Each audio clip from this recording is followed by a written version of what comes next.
I'll tell you just a little bit about the center before I introduce the real host of the afternoon, Hakeem Jefferson.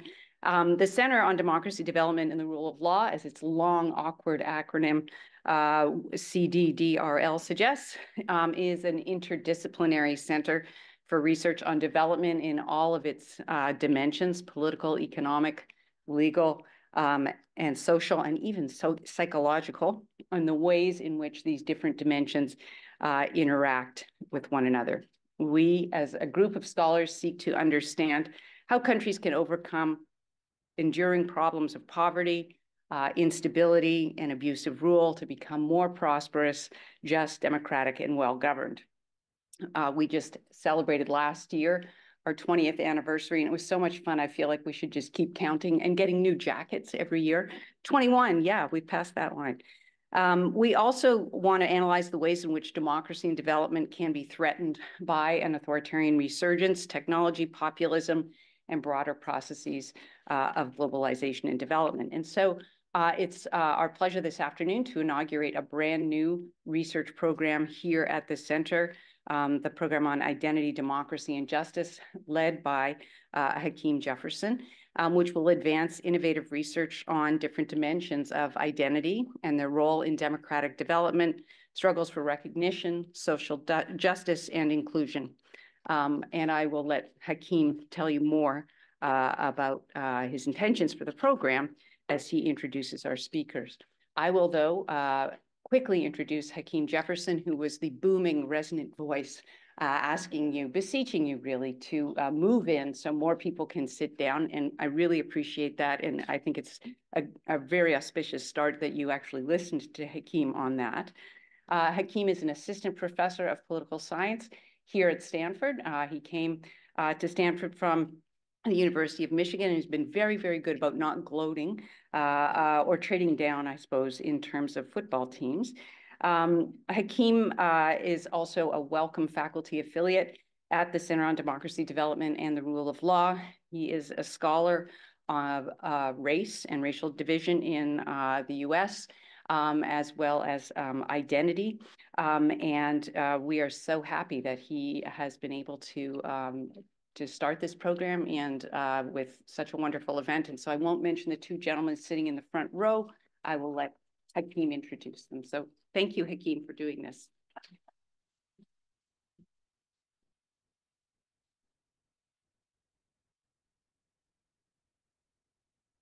It's pretty awesome. Thank you, Catherine, both for the comments about the program, but more than that, for your steadfast support of the program and today's launch event.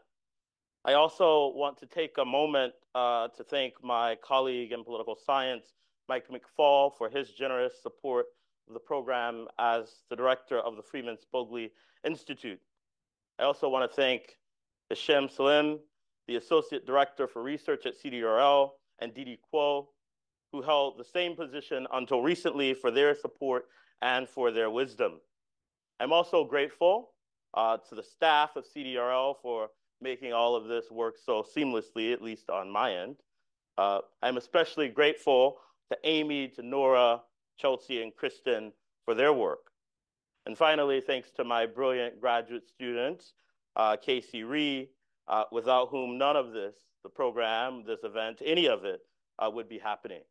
And of course, thanks to all of you, especially my colleagues and friends at Stanford, for taking time out at the start of what will certainly be a busy quarter to be here with us this evening. And of course, to Daniel and Steve for saying yes immediately when I asked them to help inaugurate this program. I am honored beyond words to have been asked to join the Center on Democracy, Development, and the Rule of Law a few years ago as a faculty affiliate, and I'm even more honored by the trust that Catherine has placed in me in asking me to launch this program at the center. As Catherine mentioned, by training, I am a scholar of race and identity. In particular, I am interested in the psychology of identity. How do we make sense of why people do what they do and believe what they believe? Professionally, I've been thinking about these sorts of questions since I began my PhD at the University of Michigan in 2011. And as a Michigan-trained political scientist, I've long been committed to the idea that all politics is identity politics. And in the case of the United States, I've long made the argument, as some in the room know, that it is race that is the central organizing feature of American life and of American politics. So it is in this spirit that I have invited us to convene this evening to hear from two leading scholars of democracy who understand, I would say, more than most, the urgency of the moment and what's at stake as we consider the fate of democracy in the United States and around the world. 3 years ago, I watched in my living room as a mob of white Americans stormed the Capitol of the United States to disrupt the peaceful transfer of power. And as I sat in awe of what I saw on the television screen, I did what I often feel compelled to do in such moments. I began to write. And I wrote a piece that I had sent to my then editor at 5:38. I sent it that same day. In that piece, I noted that I felt compelled to write because I had no doubt that in the aftermath of this violent assault on the nation's capital, that much would be said about the fact that these actions threaten the core of our democracy and undermine the rule of law. I had no doubt that commentators and political observers and many of my colleagues in the field would quickly note that these actions resulted from the spread of misinformation and disinformation and reflected, as folks in my field certainly like to remind us, a heightened degree of political polarization in the United States. Nor did I doubt that much would be said about Donald Trump, the person, and the role he played in sparking this insurrection. But I felt compelled to write because I worried quite a bit, actually, that our national conversation, that our disciplinary conversations would miss or either willfully ignore the central role that race, and more precisely, racism and concerns about racial power played in making real the moment we all watched in utter disbelief. And so I wrote in that piece for 538 that those who had stormed the Capitol had not merely come in defense of Donald Trump, they had come in defense of white supremacy and white power. I've launched a program on identity, democracy, and justice at what to me is a critical moment, not just for democracy here at home, but for democracies around the world. And the key argument that motivates the program's efforts is that we cannot make sense of what ails democracy and what imperils the equitable distribution of justice without attending to critical issues related to identity. Through our programming, which will include big events like this one to be sure, but also opportunities for scholars to workshop and sharpen ideas related to our themes, we hope to serve as a gathering place for those who believe, as I certainly do, that the promise of multiracial, multi-ethnic, multicultural democracy is a promise worth fighting for. With that, I am delighted to introduce our special guests for the evening, Daniel Ziblatt and Steve Levitsky, professors of government at Harvard University, and the authors of the New York Times bestseller, How Democracies Die, and most recently, a book I really cannot recommend enough, Tyranny of the Minority, Why American Democracy Reached the Breaking Point. The book, by the way, will be on sale right outside this room after today's talk if you're interested in purchasing it. After Professors Ziblatt and Levitsky's presentation, I am eager to be in conversation with them alongside one of my best friends, one of my favorite people, Jake Grumbach, who is a professor of public policy at Berkeley down the road, and also the author of a prize-winning book, Laboratories Against Democracy, How National Parties Transform State Politics. Please join me in offering a warm welcome to our special guests. Thank you.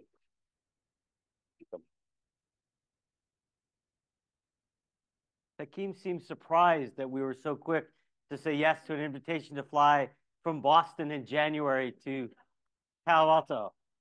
Have you checked the weather in Boston? Yeah, okay. First of all, thanks to Catherine and particularly to Hakeem for this invitation. It is really an honor to be part of the opening session for your program on identity, democracy, and justice. Really, really very honored to be here. American democracy stands at a crossroads. Think back to January 5th, 2021. You guys remember January 5th? On that day, January 5th, 2021, Georgia elected its first African-American and Jewish senators. Raphael Warnock became the South's second Black senator since Reconstruction. That was not a one-off event. The United States, for half a century, had been gradually building a multiracial democracy. The number of Black and Latino members of Congress has more than quadrupled since my bar mitzvah. And I'm not that old. From 28 in 1980 to 114 today. For the first time in the history of this republic, the percentage of African Americans in Congress is equal to the percentage of African Americans in the overall population. In 1965, all 9 Supreme Court justices were white men. Today, 4 out of 9 are white men. Only 6 out of 9 are white. Public opinion has also changed dramatically. Again, going back to my bar mitzvah, in the early 1980s, a solid majority of Americans opposed laws banning discrimination in home sales. Opposed it. Today, 80% of Americans support such laws. Today, more than 60% of Americans consistently say that they agree that the growing diversity of our society makes America a better place to live. And more than 60% of Americans think our schools should teach our kids about this country's racist history, history of racism, even if it makes kids uncomfortable. Arguably, for the first time in 250 years, America has a multiracial democratic, small d, democratic majority. But America also has a radical anti-democratic minority. And that minority took center stage, as Hakeem reminded us, after January 5th, the day after January 5th. The January 6th insurrection was part, I would argue, we argue in our book, of a broader pattern of democratic backsliding in the United States. All leading global democracy indexes register a decline for the United States since 2016. Freedom House's Global Freedom Index, which is just one of these, scores all countries from a low of 0 to a high of 100, most democratic. A decade ago, 2014, the United States got a score of 92, pretty good, on par with Japan and Canada, UK, and a little lower in Germany. Today, the US score is down to 83. That is tied with Romania. It's below Argentina. Now, that may seem shocking to you, but when you have widespread efforts to restrict access to the ballot, when you have violent threats against election workers, elected officials, prosecutors, and judges, and when you've got an incumbent president attempting to overturn the results of an election, you fall to the point where Freedom House considers you less democratic than Argentina, because that doesn't happen in Argentina. Our book, Tyranny of the Minority, tries to explain why this is happening. Social science research tells us that the United States is too rich to have its democracy die. But we arguably are in uncharted territory. Never before has a democracy experienced a transition in which a majority ethnic group loses its dominant status. We argue that this transition has triggered a fierce authoritarian reaction among a minority of Americans. But that's only part of the story, it's only part of the book. Our Constitution is exacerbating the problem because it is empowering that authoritarian minority. In this brief presentation today, I'm going to discuss the authoritarian reaction against multiracial democracy. Daniel will then talk about America's counter-majoritarian problem. Okay, US democracy today is at risk because one of 2 major political parties has abandoned its commitment to democratic rules of the game. Parties that are committed to democracy are what the Spanish political scientist Juan Linz called loyal Democrats, loyal small d Democrats. Parties that are committed to democracy must arguably do three things, three basic things. First of all, they must accept the results of elections we're going to lose. Second, they must unambiguously reject political violence. And third, they must break completely with anti-democratic extremist forces. I want to spend, the first two are pretty straightforward. I'll spend just a minute on this third point, breaking with anti-democratic forces. Individual leaders cannot kill a democracy on their own. They need accomplices, accomplices among mainstream politicians. These are what Linz called semi-loyal Democrats, semi-loyal, small d Democrats. Semi-loyal Democrats are hard to pick out in a crowd. They look, they dress, they sound like ordinary Democratic politicians. But the key difference lies in how they respond to the emergence of authoritarian threats in their own political or ideological camp. So when anti-democratic forces emerge on your side, on their own political camp, loyal Democrats do three things. They publicly condemn anti-democratic behavior, even if it's done by their allies. They expel anti-democratic extremists from their ranks, refusing to nominate them, refusing to support their candidacies, and crucially, they join forces with pro-democratic rivals from across the political spectrum in order to isolate and defeat anti-democratic forces. This is Liz Cheney. Semi-loyal Democrats do none of these things. Rather than publicly repudiate anti-democratic behavior on their own flank, they downplay it. They justify it through whataboutism, or in many cases, they simply remain silent. Rather than expelling anti-democratic extremists, semi-loyalists tolerate them, accommodate them, and crucially, semi-loyalists refuse to work with ideological rivals in order to defeat anti-democratic extremists, even when democracy is on the line. Now, the tragedy of semi-loyalty is that these guys aren't trying to kill democracy. They're ordinary politicians who are just trying to get ahead. They're trying to stave off a primary challenge. They're trying to become Speaker of the House, say. But semi-loyal behavior strengthens anti-democratic forces. When mainstream politicians consistently tolerate and condone anti-democratic extremists, it normalizes them.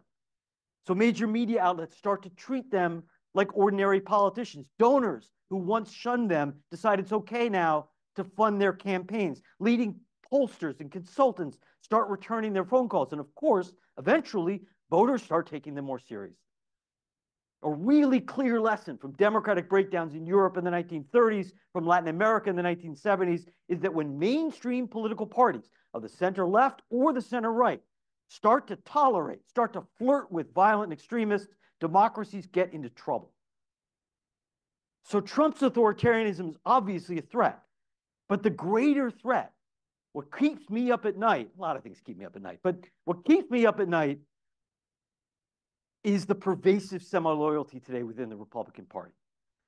Most Republican leaders were privately very troubled by Trump's anti-democratic behavior in 2020 and 2021. They enabled it anyway. They protected Trump by refusing to impeach and convict him. They blocked creation of an independent commission to investigate the January 6th insurrection, and they will back, almost to a person, they will back Trump in 2024, even if he's convicted of trying to overturn an election. It doesn't have to be this way. Brazil's Trump-like president, Jair Bolsonaro, you've heard of him. New York Times used to call him the Trump of the tropics. Very similar to Trump.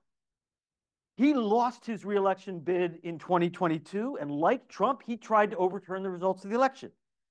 But his right-wing allies refused to go along with it.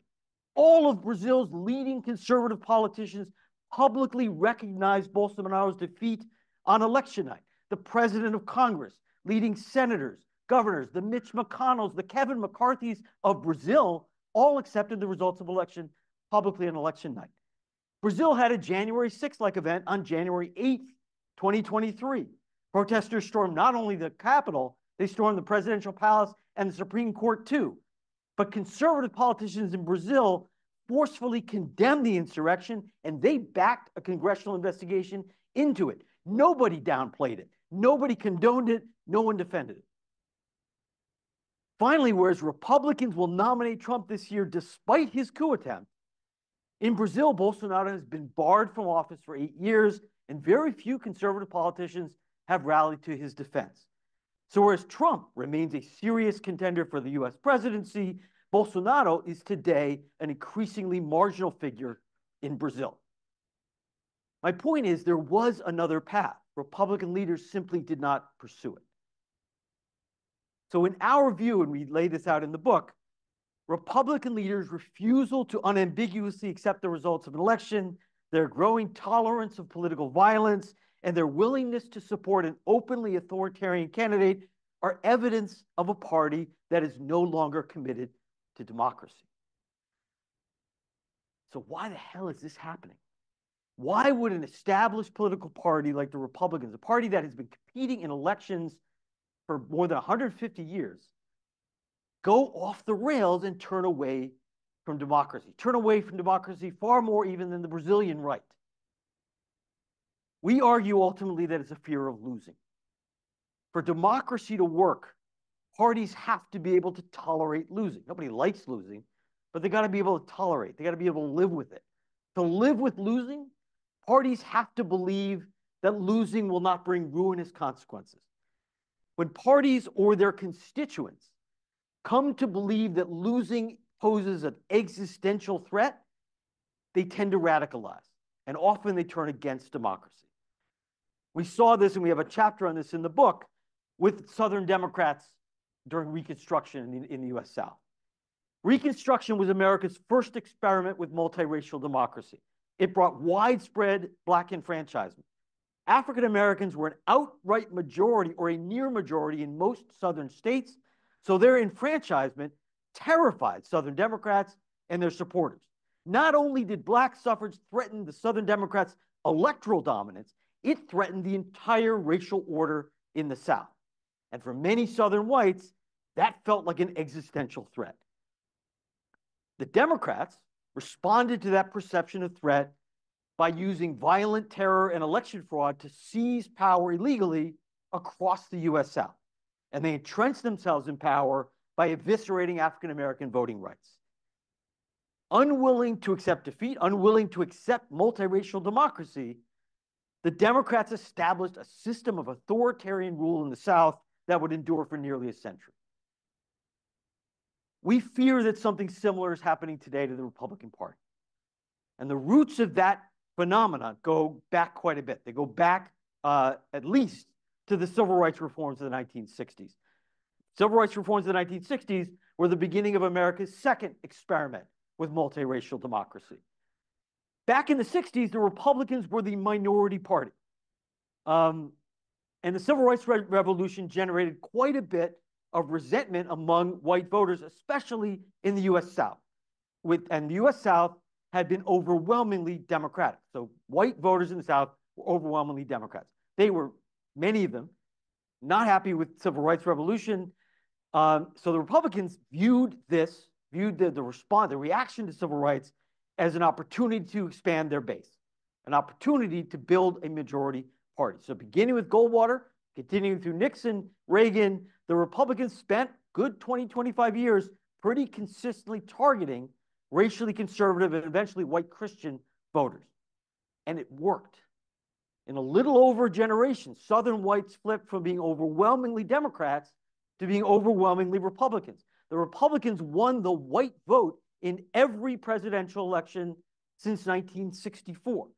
That helped them become a majority party. The Republican Party won every presidential election between 1968 and 1988, with the exception of the Watergate election of '76. That's a good run. But the strategy eventually ran into trouble, because at the same time that the Republican Party was establishing itself, in effect, as America's white Christian party, America was becoming less white and less Christian. The percentage of Americans who identified as white and Christian fell from 80% in 1976 to 43% in 2016. that posed two threats, two distinct threats to the Republicans. The first was electoral. It became increasingly difficult for an overwhelmingly white Christian party to win national majorities in the 21st century. And that's why the Republicans have won the popular vote for president once since Taylor Swift was born. She's 34. In 1980, Ronald Reagan won 55% of the white vote and translated that into a landslide 44-state victory. 32 years later, 2012, Mitt Romney won a whopping 59% of the white vote and lost the election. When Republican leaders realized that they were winning the white vote and losing the American vote, they started to panic. But the threat went well beyond elections. It was not just an electoral threat. For part of the Republican base, the threat felt existential because white Christians aren't just any group. Until recently, they sat atop all of this country's social, economic, political, cultural hierarchies. For 2 centuries, all the way up to my bar mitzvah, every single president and vice president, every single House Speaker, every single Senate Majority Leader, every single Chief Justice, every single Federal Reserve Chair, every single flippin' governor, every single Fortune 500 CEO, every freaking Miss America, all of them were white. All of that is now ending, and it's ending rapidly and relentlessly right before our eyes. We see it in the quadrupling of Black and Latino representation in the Congress. We see it in the growing presence of non-white and multiracial families in ads on TV screens and movies. We see it in mounting societal pushback against active racism. Think about Black Lives Matter. And we see it in challenges in newsrooms, in classrooms, to historical narratives that downplay and even ignore America's racist past. We are witnessing an unprecedented assault on America's racial hierarchies in the last few decades. But for many Americans, that assault feels pretty threatening. Losing one's dominant social status is a big deal. Many Trump voters feel that they're losing their country, that the country they grew up in is being taken away from them. And that sense of loss, we argue, has pushed many rank-and-file Republicans toward extremism. In a poll early 2021, 56% of Republicans agreed with the statement that the traditional American way of life is disappearing so fast that we may have to use force to save it. So the problem runs deeper than Trump. The Republican Party, to a significant extent, has radicalized from below. Daniel, it's your turn.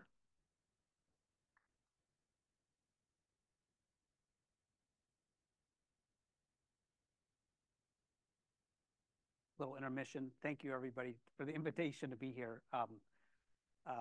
So I'll continue the story. So this radicalization that Steve just described, the radicalization of the Republican Party, would pose much less of a threat if the U.S. were like other democracies where electoral majorities actually governed. So remember, as Steve said, overwhelming majorities of Americans support the key pillars of multiracial democracy. 3/4 of Americans sympathize with the Black Lives Matter movement at the height of that. Those numbers have declined, but still overwhelming majorities do. The point here is that MAGA America, so-called MAGA America, represents roughly 30% of America. And interestingly, that 30% is actually very similar to what one sees in democracies all around the world. As a scholar of comparative politics of Europe, I can tell you that this 30% figure is pretty much roughly a near constant across West European democracies. Roughly 20 to 30%, sometimes up to even 35% of voters, and most West European democracies are supportive of radical right parties. If you look at the electoral base of the radical right party in Germany and Sweden and the Netherlands and Italy, it's always right around 30%. Yet in those places, to date, democracy has remained much more robust than in the United States. So what makes the US distinctive, this backsliding that Steve described at the beginning of his talk, is not rooted in our voters. Our voters are fine. The problem lies somewhere else. And we make the case the problem lies with our political institutions. In particular, the problem lies with something that many of us venerate, the US Constitution. So I want to be clear that our Constitution is a remarkable document. It's something that deserves to be appreciated and defended. But there are certain features of our Constitution that protect and amplify political minorities. And when political minorities are authoritarian, this can get a democracy into trouble.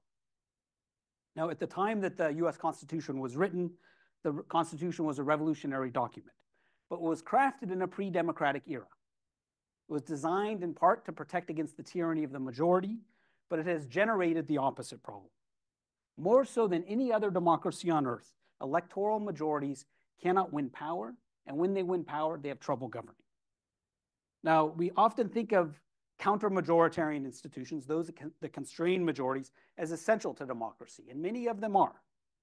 Not everything should be up for grabs in an election. Modern democracy is more than about majority rule. It's also about the protection of minority rights. There's a wonderful quote from the US Supreme Court Justice Robert Jackson writing in the 1940s, where he says, in politics, some domains must be placed beyond the reach of majorities, beyond the reach of majorities. But we believe there's something that's really not sufficiently recognized to date, and that is that not all counter-majoritarian institutions are essential for democracy. They don't all strengthen democracy. We must distinguish between what we can kind of roughly think of as good counter-majoritarian institutions and bad counter-majoritarian institutions. I'll use an analogy that we have in our book. We say, in a professional soccer match, rules that ensure fair competition or protect players by banning dangerous and unfair play are essential. But in that same soccer match, rules that allow one team to start with a goal advantage or even to win with fewer goals obviously would be patently unfair. So when it comes to our Constitution, how do we distinguish between those that are essential for democracy and those that don't? So we try to answer this question in our book. I'll first talk about those counter-majoritarian institutions, those that constrain majorities that should operate in a democracy. Two domains must be protected from majorities in a democracy. The first is basic civil liberties. Civil liberties like the right to vote, free speech, freedom of association, freedom of assembly have to be protected from the whims of a temporary majority. The second is the democratic process itself. Elected governments shouldn't be able to use majorities, their temporary majorities, to entrench themselves in power by changing the rules of the game or weakening the political opposition so that they can never win. This is the classic problem of majority tyranny. This is what we saw in Chavez's Venezuela, we've seen in Orban's Hungary, and what we saw, I would argue, in Netanyahu's Israel with his effort at judicial reform before October 7th. So we need mechanisms, certainly in a democracy, to protect a democratic system from majorities that would subvert it. This is why we have a Bill of Rights. This is why we have judicial independence. So basic civil liberties and fair competition are essential minority rights. But again, the hitch is not all counter-majoritarian institutions are essential to democracy. So just as some domains in political life must be beyond the reach of majorities, in a democracy, some domains must be within the reach of majorities. So what needs to be within the reach of majorities? Well, I'll mention two. One is elections. Those with more votes should prevail over those with fewer votes in determining who holds political office. No theory of liberal democracy can justify any other kind of outcome. So put differently, office holding should reflect how voters actually vote. Majorities need to be able to determine that. A second domain, in addition to elections, that should remain within the reach of majorities is legislatures. Those who win elections should be able to actually govern. Partisan minorities shouldn't be able to permanently veto regular legislation in a legislature, provided that legislation isn't violating basic minority rights. So institutions that prevent electoral majorities from winning or prevent parliamentary majorities from actually governing aren't essential to democracy. They're arguably antithetical to democracy. Now, when we think about the US in comparative perspective, it's striking how many, it has an unusual number of these latter sort of counter-majoritarian institutions. The Electoral College, which allows losers of the popular vote to win the presidency, a severely malapportioned US Senate, which provides equal representation to all states regardless of population, the Senate filibuster, which allows a partisan minority to regularly block just normal legislation, even though backed by a majority, and a powerful Supreme Court with extensive review powers with lifetime tenure for justices, which allows justices appointed in one generation to thwart majorities in subsequent generations. Now, we tend to think of these kinds of institutions as the result of a kind of carefully calibrated plan by our brilliant founders, far-sighted constitutional framers. Some of them were, but many of our institutions were not. Many of our institutions were the result of compromise and improvisation of the founders in a very difficult, fraught founding moment.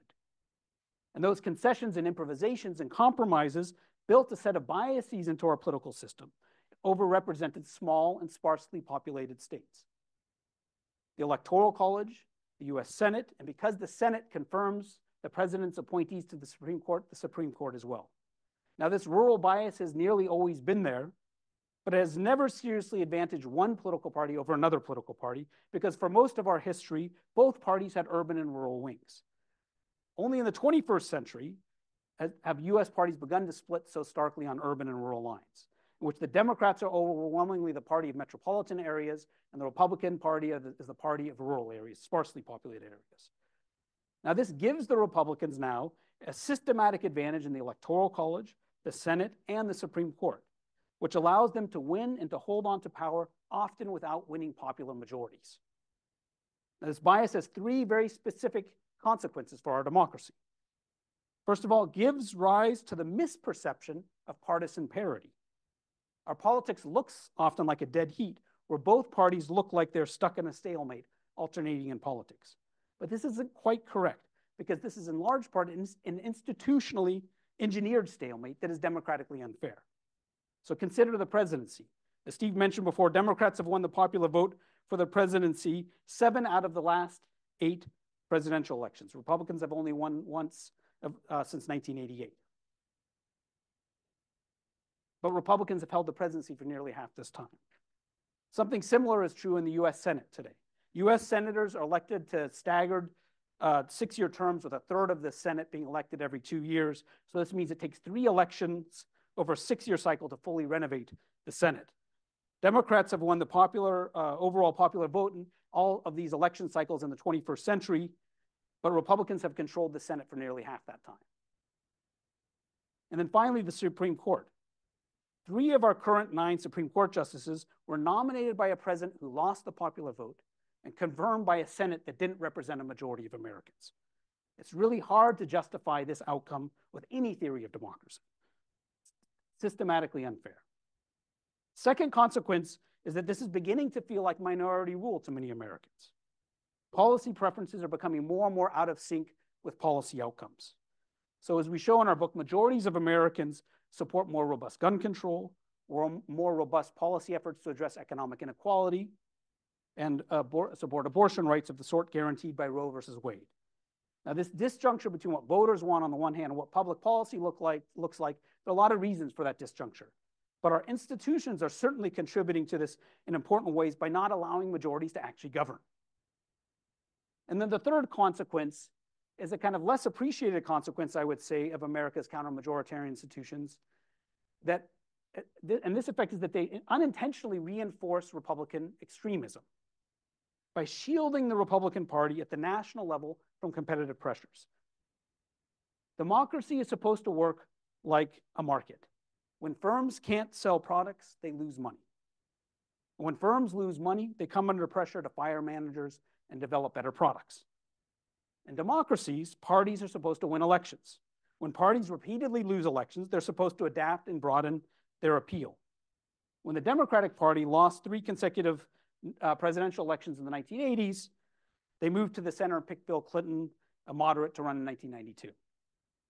That process of adaptation isn't happening today in the Republican Party. Republicans have repeatedly underperformed in presidential races and midterm races, but so far there's been no serious effort to moderate or rethink strategy. This is in part because our institutions give the Republicans an electoral crutch. In our book, we call this constitutional protectionism. Republicans don't actually have to win national majorities. They can win with 47, 48% of the vote. So extremism doesn't cost them as it would in a truly competitive environment. If Republicans had to win national majorities to wield power, they'd face much greater pressure to rein in their extremism. This, we believe, is contributing to our democratic crisis. Now, our last point today is that this pattern of feeling a minority rule is distinctly American. And no other established democracy can partisan minorities so regularly and consequentially thwart electoral majorities. Now, why is this the case? Well, excessive counter-majoritarianism used to be widespread around the world. In 19th century Europe, states had all sorts of undemocratic institutions: monarchical vetoes, indirect elections, unelected or badly malapportioned legislative bodies, filibuster-like mechanisms. But other democracies over the course of the 20th century gradually dropped their pre-democratic institutions. Britain weakened its House of Lords, stripping it of its veto power at the beginning of the 20th century. Denmark, Sweden, New Zealand, and Portugal got rid of their undemocratic upper chambers altogether. Germany, Austria, Belgium democratized their upper chambers by making them more proportional to population. Britain, Canada, Australia, France, other democracies established cloture rules, allowing legislative majorities to pass laws. Germany, Switzerland, France imposed term limits on Supreme Court justices. The United Kingdom, Canada, Sweden proposed retirement ages for justices. And every other presidential democracy on earth got rid of its electoral college. Argentina was the last in 1994. So other democracies have become more democratic over the last century, eliminating 18th and 19th century institutions that allow minorities to thwart majorities. The US simply has not done the same. So this has left the US today as the only presidential democracy in the world with an electoral college. We have the most malapportioned Senate in the world, except for Argentina and Brazil. No other democracy allows a congressional minority to routinely veto irregular legislation that's backed by a majority. And the US is the only established democracy with truly lifetime appointments to the Supreme Court. Every other democracy has either retirement ages or term limits. So the United States is an outlier. I mean, on any one of these, it would be an outlier, but you add them all up and we're really a distinctive counter-majoritarian outlier. And we think this in part explains why American democracy seems to be so uniquely threatened among Western democracies. So what do we do? This is what everybody wants to know. So in our book, we propose 15 suggestions for democratic reform. I'm not going to go through all of them right now, but some of the highlights include entrenching voting rights and ensuring equal access to the ballot, replacing the Electoral College with direct presidential elections, democratizing the Senate by eliminating the filibuster, which doesn't require a constitutional amendment, expanding the House of Representatives, establishing term limits for Supreme Court justices. The common thread, this is not just a random list, the common thread running through this list is we need to make it easier for majorities to win power and to govern. Now, many Americans feel deep in their bones that the approaching 2024 election could go very wrong. And so we need to think about how to confront that. That's a short-term problem over the next 11 months. But we also need to think long-term. Each national election will continue to feel that way. Will continue to feel like a potential national emergency unless we address the underlying ailments facing our democracy. And our institutions are part of that ailment. The promise of a multiracial democracy is at stake. Thank you.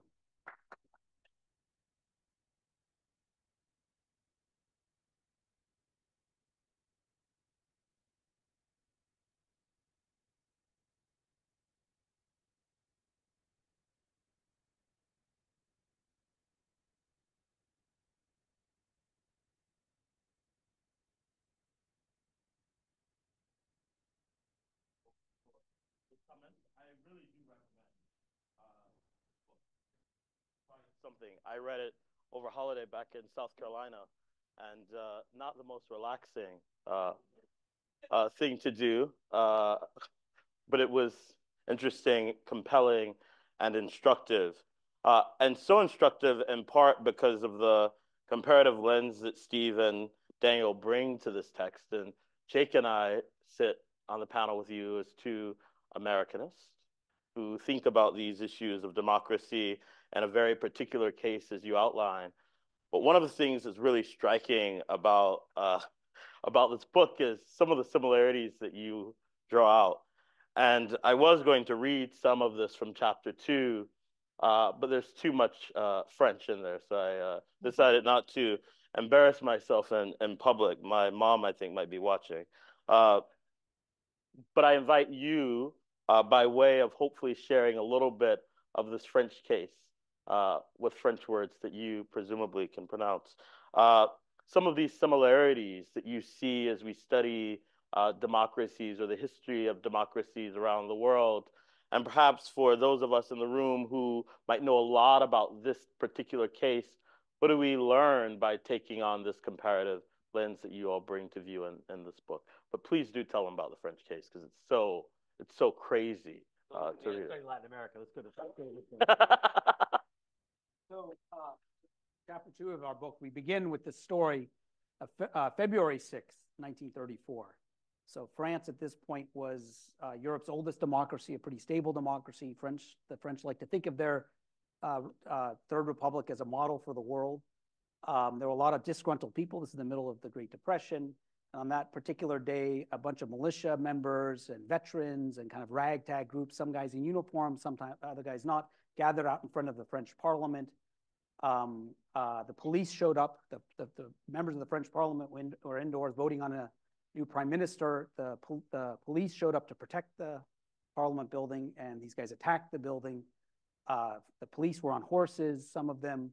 These guys were armed with, lit a bus on fire, was throwing metal benches. They had these long poles with razor blades at the end with which they cut the legs of the horses. They were rebuffed. The members of the French Parliament, fearful for their lives, escaped. And they were essentially rebuffed. There were a lot of people injured, a lot of people killed that day.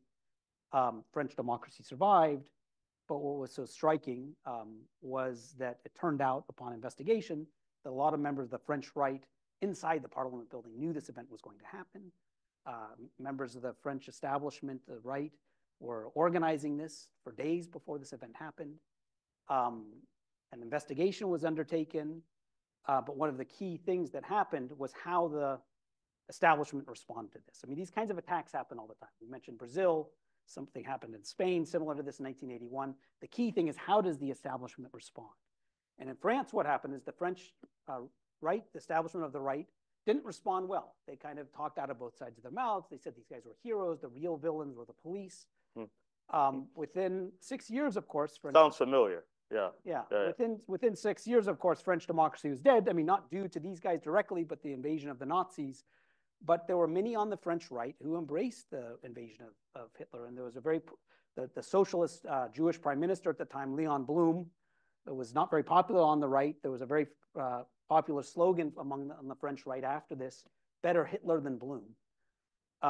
Many of the participants in this attack, they formed an organization called Veterans of February 6th. And many of them went on to serve in the Vichy Nazi-aligned government.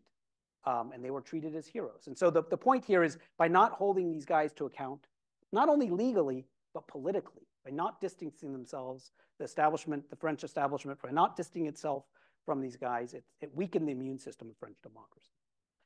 Yeah, and one of our colleagues, Michigan political scientist Rob Mickey, really uses these comparative terms to think about the state of democracy in the American South, and he calls these authoritarian enclaves. And I remember when Rob was talking to me about that work when I was a grad student there, it was so striking to hear someone talk about American politics using terms so familiar to comparativists. Oh, that we can think about anti-democracy in the American South as an authoritarian enclave up until, at least, as Rob would argue, 1965. And so those are some of the instructive bits that I think one gets from reading this text and thinking comparatively about the American case. So I think not only are Hakeem and I, we don't do just American politics research, we're area studies focus on the US, as they say in poli-sci.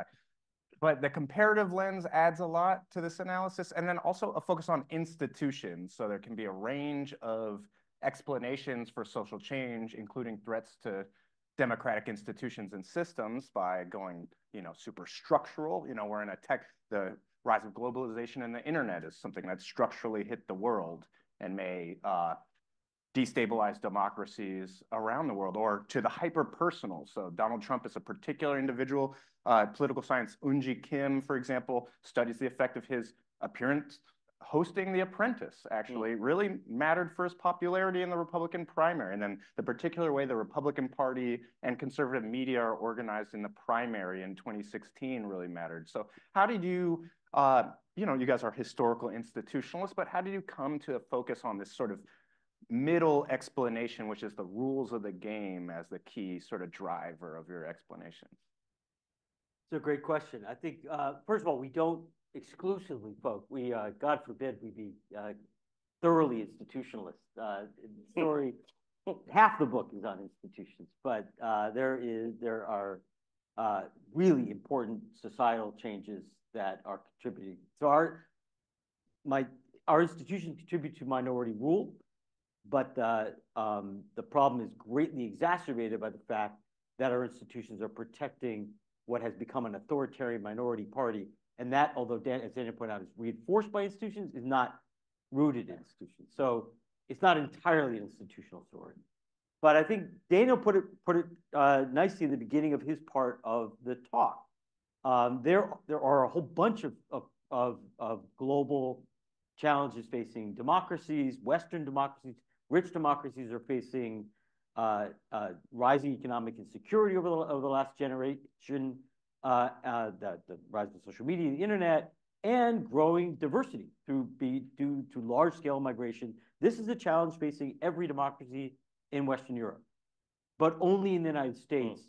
And there is a reaction, as Daniel said, of about a quarter to a third of every population supporting, in effect, far-right political projects. Only in the United States has that far right come to power and begun to assault democratic institutions. No other country in no other old democracy in Europe has had a decline of nearly 10 points in Freedom House score. They're all flat lines, and we've fallen down. Something is different about the United States, and that led us in the direction of institutions. And again, it's you guys are old enough, most of you, to remember. Remember in the 1980s, there was a TV commercial where a soap opera doctor said, "I'm not a doctor, but I play one on TV." We're not Americanists, but we sometimes play one on TV. So I'll allow it. We're catching up. We came in. Daniel's an expert on Europe. I'm an expert. It's not kind of an expert on Latin America, and this was our first close look at U.S. institutions. And what we were struck by is how different they are than other established democracies in the world. And that's what got us going. Do you want to add to that? No, that's good.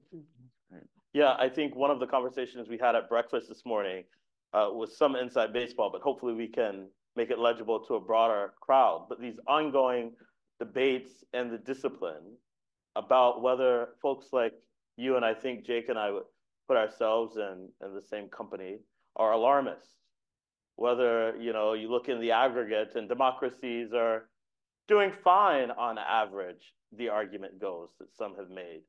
We talked too about some American politics colleagues. Jake, I know you got some specific. No, I was just going to say, when I studied the U.S. states, which control many or most of the most important democratic institutions, like election administration and districting, and I've been part of threats to democracy in recent years, but you do see, on average, the average state chugging along just fine. Yeah. Some states going down, some states going up, but if you just look at the average. And so this ongoing conversation among scholars of democracy about whether there's a kind of alarmism that say folks like you or folks like us are sort of allowing ourselves, and that things are okay. We talked too about some American politics scholars with whom we've all interacted who make the point that, well, our institutions survived. January 6th happened, but they still certified the election. What's your best defense for your approach, or the sense that you have that we should be troubled by what we're observing? Yeah, well, I mean, it's important to recognize there are incredible sources of resilience in American democracy. I think we both would recognize that. Steve mentioned in the beginning, rich democracies tend not to get into trouble. Old democracies over the age of 50, never die.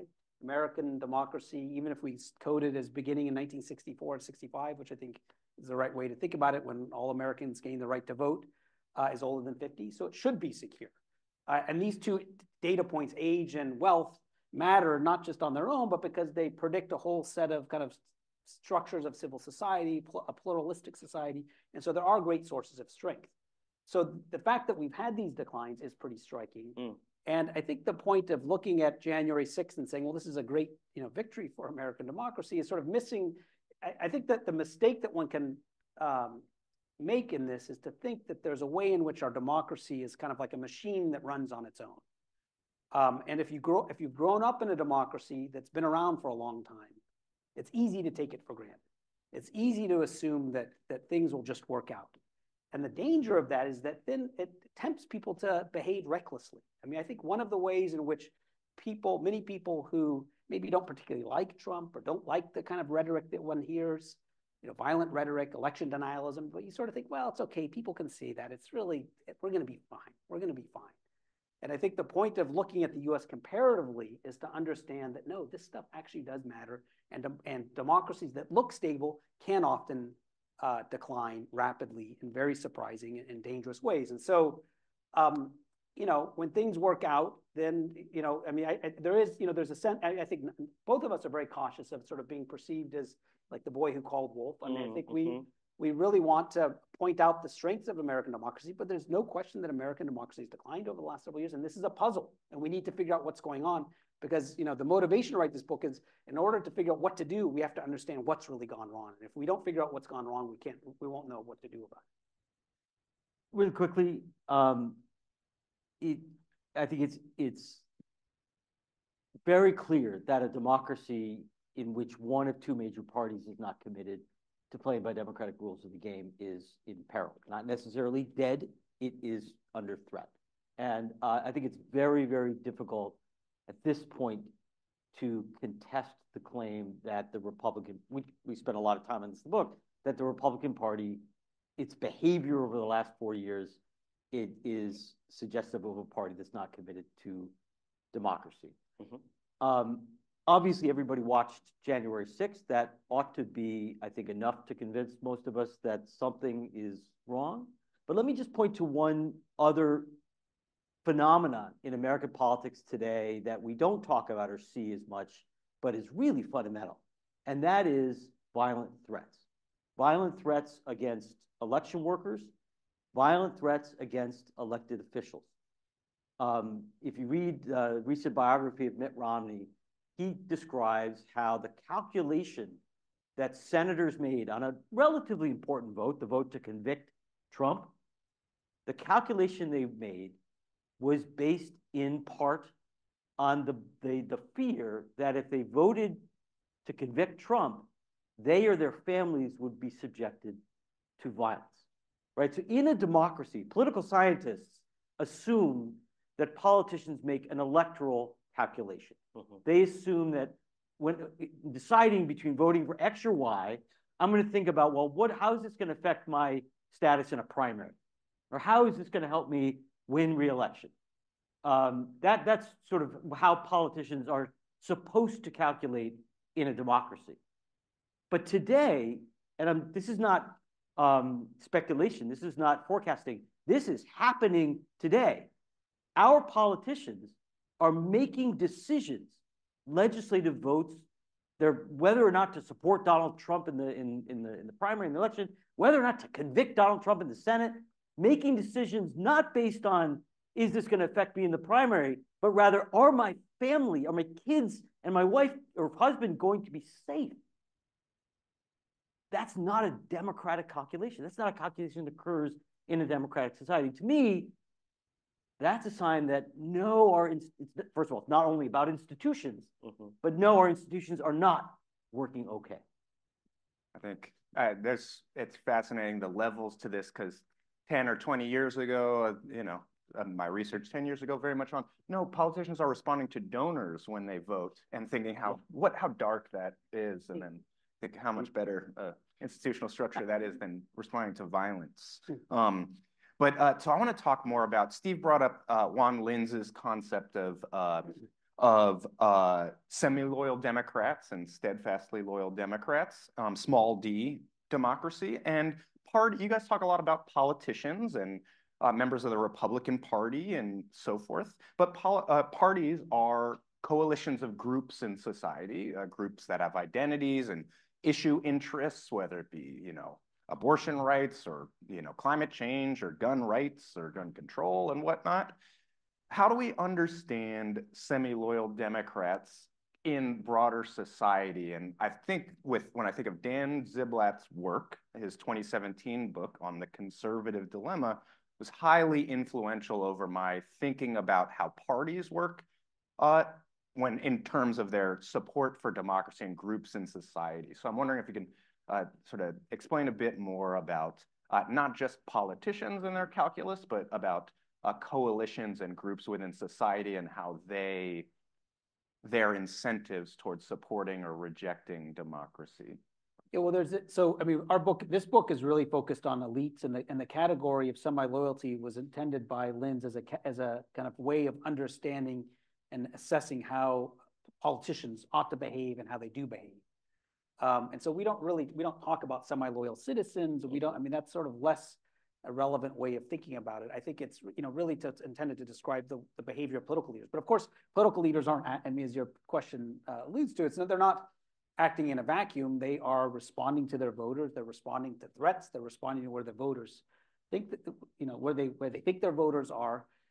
And so this is a little bit of a dilemma in political science, but also, just more generally, is to think about, who's to blame here for this? Is it political leaders misbehaving, or are they just so afraid of their voters being primaried or being threatened and so is the problem really with our voters, or is it with our political leaders? And I guess one way of squaring this is to think that there are one way I think about this anyway, is that there are certain moments in which political leadership matters a lot more, where the actions and rhetoric of political leaders matter. So if you think after January 6th, there was this moment of opening where voters and groups didn't quite know how to make sense of what was happening. People were trying to assess it. It was pretty striking what had happened. But, if you remember back to that, all the different ways in which is this an insurrection? Is this a coup? Is this a revolt? What is this? I mean, we didn't even know what to call it. And so at that moment, how political leaders talked about it really mattered a lot. And the problem was there was no immediate consensus, and it became very quickly polarized, and Republican leaders very quickly abandoned condemning it and sort of began to sort of equivocate. And so, fast forward to today. So at that moment, I think political leaders had greater opportunity to shape the discourse. Fast forward to today, and now if you have somebody like Liz Cheney speaking out against it, then she's going to be primaried, she'll be challenged. And suddenly the political leaders seem as if they're helpless and have, look, we don't like this, but if we speak out against this, might as well retire. But that moment passed. And so I think that the thing is that at these that's why we focus on this key decisive moment. At this key decisive moment, it's really important for political leaders to step up and make the right decisions. The second point I guess I would make, and this kind of gets to the book, 2017 book that you mentioned, which is that when you have a weak party, and in many ways, although the Republican Party looks to be a strong party, it's a kind of weak party. You have party leaders who are kind of captured by the groups that support them, that mobilize on their behalf. And this is something that sort of happened over the course of the period that Steve described. And so that, political leaders want to win elections, but you have groups that are organizing, you have particular issues that they're pushing for. And as political leaders kind of rely on these groups to mobilize voters, their ideologies begin to shift as well. And so this process of radicalization over the course from the Goldwater era to today is in large part a process by which political leaders making a very smart decision, politically speaking, to Republicans reaching out to racial conservative voters in the South and religious groups and so on in the South. Over time, those political leaders in that political party came to be captured by this group. And so now it's very hard to escape this. And so they can't win majorities because they've been captured by these groups. So I think this story of organizational capture has happened over several decades. And I just want to put an even finer point on this really important 2017 book. It's just a lot of mainstream conservative groups within society. So large firms and industrialists and financiers, or in traditional religious leaders and institutions, right, have a sort of tension with respect to democracy, where sometimes they support policies that are only supported by a minority of the population, and therefore have this conservative dilemma. We speak to. I mean, I'm struck very often when we speak to business leaders who are really worried about MAGA America and so on, the degree to which these people who we normally think of as being very powerful feel helpless and hapless. Like, what do we do? They kind of come to us. We don't know what we're. We don't know what to. They come to us and say, so what do we do? Can we start a program? I don't know. You're the CEO of Apple. Save our democracy. And they're at a loss. And so I think there's some way in which our image of how society is structured is not quite the reality. But I do think you point to two important coalition members who have been semi-loyal and who will be decisive in saving democracy if we do it. and that's conservative religious leaders, and in particular business leaders. These are core constituents of the Republican Party who may have been disempowered, but who, if they put their minds to it and defended democracy rather than their short-term interests, could make a big difference. I mean, it's going to take a very broad coalition to ensure our democracy in the years to come, and that coalition is going to have to include key components of the conservative coalition. It's going to require more than Liz Cheney, more than the Lincoln Project. It's going to require conservative business and religious leaders becoming loyal Democrats. Small D Democrats. And I would just say that Grumbach and Laboratories Against Democracy thinks about these coalitions and the like as well. So a little head tip for the guy's book, Laboratories Against Democracy. Available at the fine and at your trashy independent bookstore. At your independent bookstore.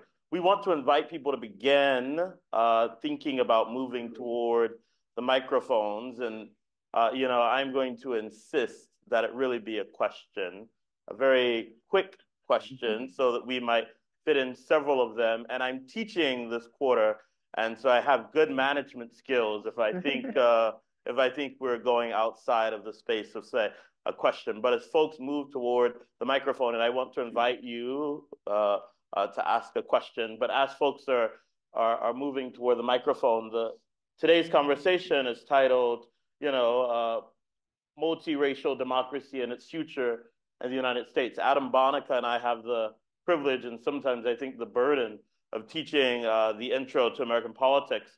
And one of our final sessions with them is thinking about what the future of multiracial democracy looks like. And sort of day to day, I'm a bit of a pessimist. As I've written publicly, I think this sort of racial backlash that we're experiencing is going to be a long, long winter that outlasts whatever progress we make. And so I wondered if, as we conclude this part of our time together, you could give us sort of your sense. Your last book is How Democracies Die. Perhaps the question is, what's the state of multiracial democracy? Is it sort of on life support? Is it dying? Do you have a sense that its prognosis will improve? Sort of what would I say to my undergrads at the end of this quarter? Well, first of all, Hakeem, as you know, political scientists are notoriously bad. I know. Really, really bad at predicting the future. I know. Economists are terrible at predicting the future. We're worse than economists. Of course, yeah. Yeah. So yes. That's pretty bad. It's bad. It's bad. So keep that in mind. I'm a little more optimistic than you. I think the next period of years, very difficult to, maybe decade, we are in for a long winter. This is going to be a really rough patch that could go very sideways very quickly. There's no certainty here. But if we can make it, if we can muddle through this next decade or so, I think there are a few reasons to be optimistic that we can consolidate what in some respects is the world's first truly multiracial democracy, and I think even become a model for the world.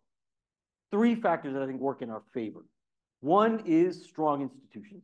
They're not necessarily the best institutions. They're not as strong as some say, but relative to other regimes in the world, regimes that have collapsed more quickly under the weight of intense polarization or conflict or an authoritarian president, our institutions can take a punch or two. We already have, and can take some more. So strong institutions are a plus. Second one is that we have more than, say, European democracies, a long history of absorbing new groups in society, of dealing with immigration. We have not done it particularly well, but relative to the rest of the world, we're actually pretty good at dealing with diversity, dealing with new groups. This is not the first wave of immigration that this country's dealt with. It's not the first reaction against immigration that this country's dealt with. That's the second plus.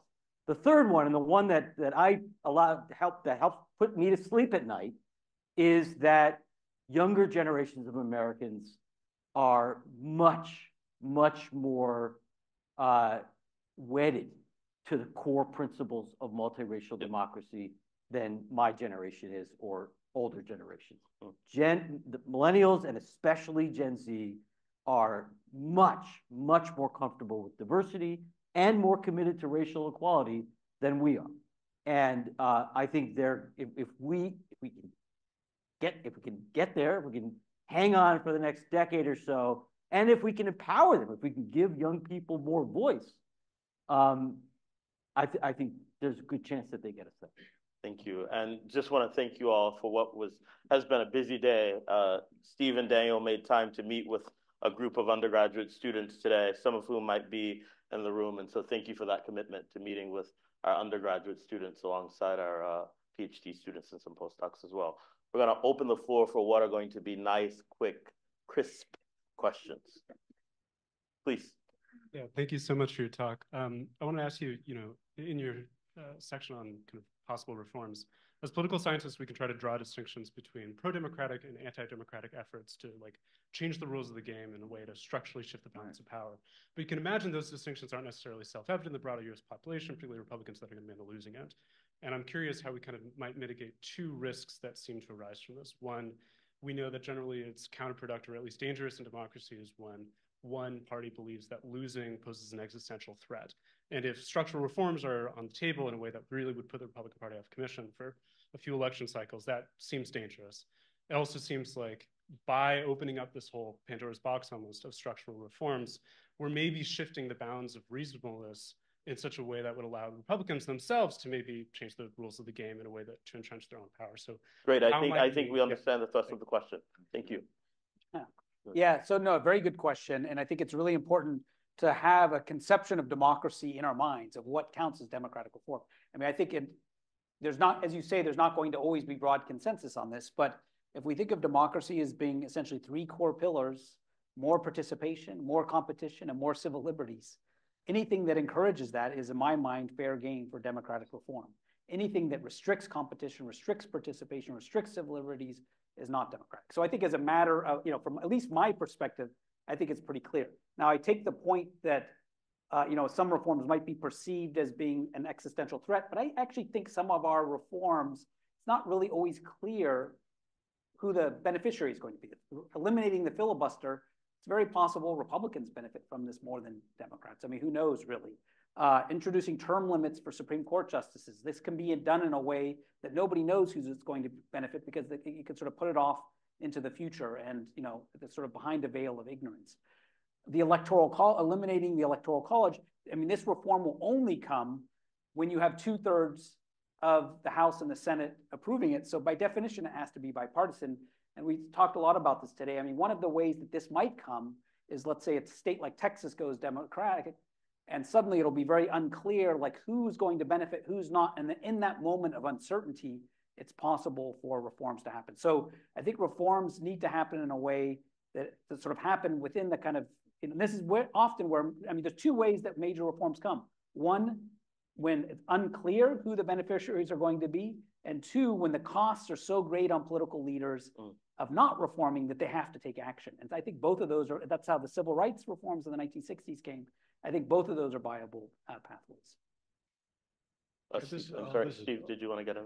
Just to say, I mean, I take your point about threats, but so we're not calling for a constitutional convention, for example. We are really by definition talking about incremental reform, and particularly given how difficult institutional change in the United States is, we think it's important to begin a public debate on a wide range of reforms. But I think it's I'm not worried that all these reforms are going to come in one big package, because everybody knows they're not going to. If we get one of these reforms in the next decade, we'd be fortunate. So the likelihood of all these reforms, that we'd suddenly become a considerably more majoritarian democracy overnight in a way that could really be threatening, seems pretty far-fetched. Please. This has been a great panel, but we haven't heard a word about world politics or the U.S. role in world politics. And yet the civil rights movement was rationalized partly by the U.S. role in the Cold War. What is the impact of the U.S. role in the world on the future of multiracial democracy? Thank you. One way of now I think Americans, I think, tend to overstate somewhat the degree to which U.S. democracy is a model for the world. At times it has been, in places it has been, but without question, what happens in the United States has a big impact, sometimes for good, sometimes for bad, on the rest of the world. And there is no question that the crisis of U.S. democracy, so over the last decade, has had a negative impact. Trump has been a model for political figures in Latin America and elsewhere in the world. And if Trump returns to the presidency and takes another few hacks at U.S. democracy, that likely will have negative consequences. On the flip side, one of the things that I use to put myself to sleep at night is I actually think if we can get through this winter and consolidate a multiracial democracy, and I think we have a shot at doing that, the U.S. can in fact be a positive model for diverse societies, diverse democracies elsewhere in the world, from Brazil to Indonesia to India to Western Europe, because these issues are coming to Western Europe. So I was thinking about the obverse side. What's the impact on the United States of the fact that we are a leading power in the world? What's the impact on U.S. The pressure of, say, hypocrisy and the like that some are, So can I make 2 points on this? So, I mean, one, first of all, world events affect American democracy. I mean, I think, one of my sort of sense of the thing that keeps me up at night is the sense that the Biden coalition could fracture in the face of the Israel-Hamas war. And, with kind of echoes of 1968 and Lyndon Johnson. And, people aren't going to just go necessarily vote for Donald Trump, but they may vote for third parties. They may not vote. So I think world events clearly are affecting the prospects of 2024 of American democracy getting through this year. That's one point. The second point I would make is that, when democracy dies in a small country, I won't name a small country, but a small country, it's tragic for the people living in that country. It's tragic for those who know people living in that country. But the earthquake, the reverberations aren't as broadly felt. It's very rare to have a global power experience the collapse of democracy. In fact, it's, maybe Germany in the 1930s, but even compared to Germany in the 1930s, the US is a much greater global power. So to have democracy collapse in one of the world's leading powers, if not the world's leading power, will have reverberations throughout the world. And so, when you think about the impact on NATO, when you think about the impact on our relations with all other countries around the world, one point that I often make when we talk to people is there's no, when democracy collapses in a small country, you may think, well, an elite in the country might think, well, it's okay, I'll have my bank accounts in Switzerland, I can send my kids to boarding school in New England, and everything will be fine. I can kind of, mitigate this risk. If democracy collapses in the United States, you can't hedge against that risk. I mean, there's nowhere to go. You can't go, escape to an estate in Portugal and think you're going to be fine. And so, that should affect how we think about democracy and what's at risk, what's at stake. Jake, it looked like you wanted to get in. Sure. Small thing was I do like their point in the book is really nice that when elite politics and policymaking, for example, the national security state or foreign policy in the U.S. is sometimes a bit insulated from public opinion sometimes, that it can produce populist discontent. So that sort of minority tyranny itself can then be self-reinforcing sort of threat for democracy. So those, things that are often seen as outside of sort of partisan politics can themselves contribute to destabilizing democracy. And I'm going to go to our friend here. Yes, please. Hi, thank you all so much. I'm an undergrad and a student of comparative politics and a big fan of the discipline. And one sort of thought that I've been having lately is about this sort of central concept in comparative politics and political science of institutions. And in particular, just how broad that concept is, especially when it encompasses political institutions, but also social institutions, and when it's defined as sort of norms or rules of the game in a really broad sense. And one concern I have is that the sort of breadth of that concept or category sort of gives scholars license to talk about strengthening institutions in the abstract without being particularly concrete about what that means or what specific reforms would be necessary to create a stronger democracy. So I guess I was just curious your thoughts on that. Is that concept too broad? Is there a need to sort of like typologize it a little bit more, or is it helpful to have such a broad concept? Are there also sort of other concepts that you think might help the discipline of comparative politics or political science more broadly to be more useful in sort of concretizing solutions to these problems? A future PhD student. Wow. Wow. That's why I wanted to go to that microphone. I've got good intuition. Yeah. Please, easy question. Yeah. I mean, just to touch on part of it, institutions are an important part of social life. I think inevitably this is a broad this is a broad concept. I don't think that's a problem as long as we are clear by what we mean. And I think in comparative politics, if you step back and look at the social sciences, and you look at sociology, you look at anthropology, institutions becomes a model. I think in comparative politics, we've converged in the last 20 years or so around pretty clear definition, essentially as socially shared rules, which may be formal or may be informal. But I think that allows us to, even though that term can be applied to a wide range of things, that it allows us to be pretty clear what we're talking about. But I agree with you that because there are so many institutions and so many different institutions, some are simple, some are complex, combinations of institutions, again, some social, some economic, some political. If we're talking about institutional change or institutional reform, it's really important to be clear about which institutions you're talking about reforming, as you said. And I think as long as you do that, and as long as you're clear on what you mean, it's not the end of the world that institution covers a large number of phenomena. One thing the past 7 years did, though, I think a silver lining, is exposed, though, how much informal institutions and norms mattered than we thought, given that the Constitution is so short and, you know, in some cases vague. Yeah. Let's go with our last question here. Hey, thank you. It's been a wonderful talk.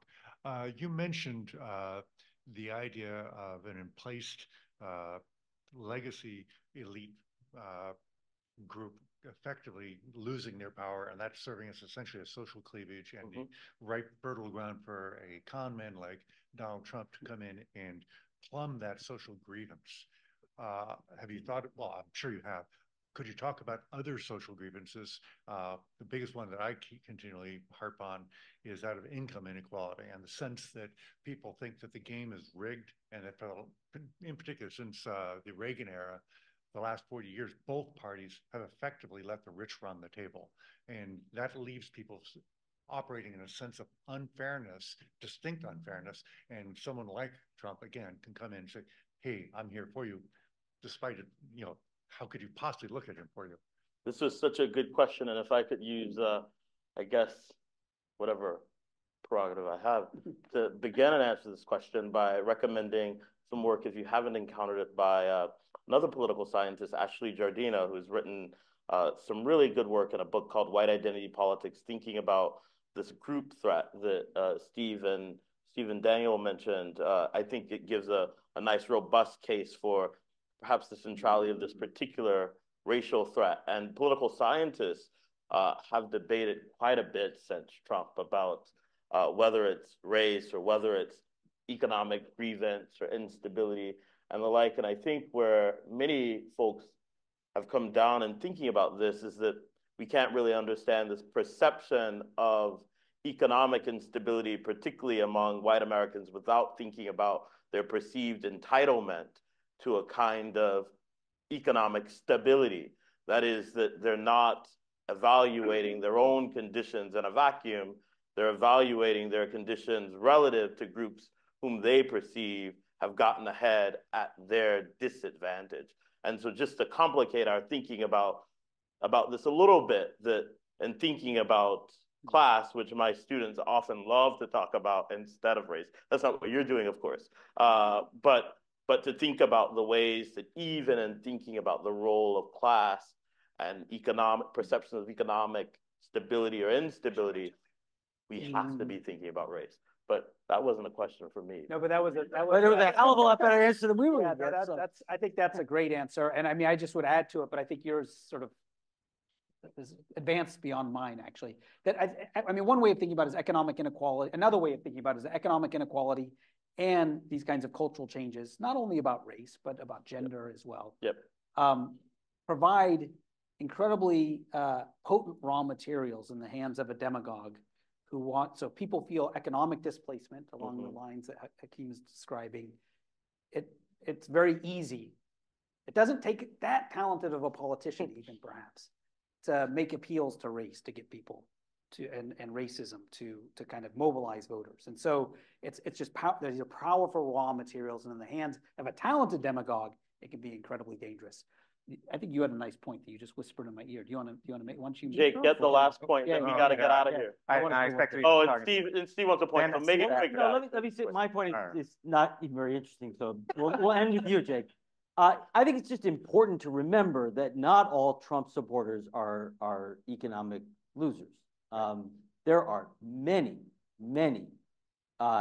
upper middle class and successfully stable middle class Trump supporters. This is not a predominantly working class project. It is depicted as such often, and there are many people suffering from declining social mobility and economic inequality who support Trump. But there are many people who are doing just fine and are supporting Trump. If you're interested in stats, the ecological inference problem is that the biggest Trump class predictors are being relatively wealthy in a down and out economic area. So it becomes actually a tough statistical problem.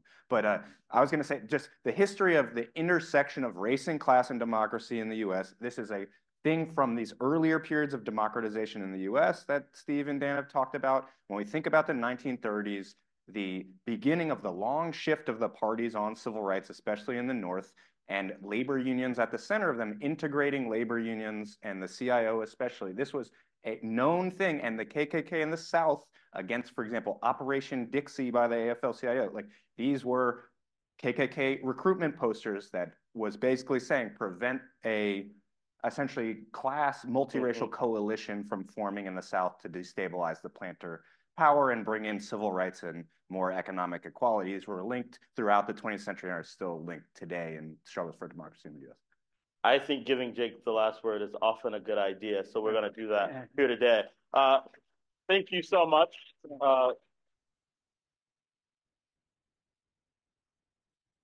Thank you all so much for coming, and thanks to Steve and Dan for spending such good time with us. Have a good night, y'all.